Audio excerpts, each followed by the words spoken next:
নিশ্চয়ই আপনার যারা শত্রু এরা সব নির্বংশ হয়ে গেল। ওই যে আবু জাহেলের সুন্নতগুলোর মধ্যে এখনো চালু আছে। দেখবেন সুযোগ পেলেই মানুষ রাসূলুল্লাহ সাল্লাল্লাহু আলাইহি ওয়াসাল্লামের পবিত্র চরিত্র নিয়ে কথা বলে। তো যারা অজ্ঞ তাদের ব্যাপারে আমাদের আফসোস অতটা নয় যতটা আমাদের এই মুসলিম যুবকদেরকে নিয়ে আমাদের আফসোস। মুসলিম পরিবারে জন্মগ্রহণ করার পরেও আজ পর্যন্ত কেউ রাসূলের জীবনী পড়ে দেখলো না। আজ পর্যন্ত রাসূলের সুন্নাত ফলো করার সুযোগ হলো না, তৌফিক হলো না। পাঁচ ওয়াক্ত নামাজটুকু পড়তে পারছেন না, দাড়িটা ছাড়তে পারছেন না, চাকরির উপরে কাপড় ধরতে পারছেন না, হারাম রিজিক ছাড়তে পারছেন না, মাদক ছাড়তে পারছেন না, জিনা পান ছাড়তে পারছেন না।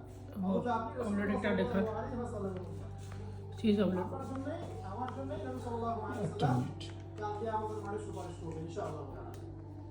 তো সুপারিশ পেতে হলে তো যোগ্য হতে হবে নাকি? সুপারিশ পেতে হলে তো যোগ্য হতে হবে।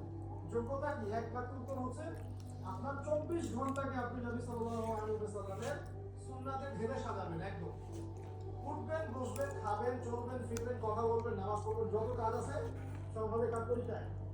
রাসূল সাল্লাল্লাহু আলাইহি ওয়াসাল্লামের তরিকায়। যদি এটা শিখতে না পারেন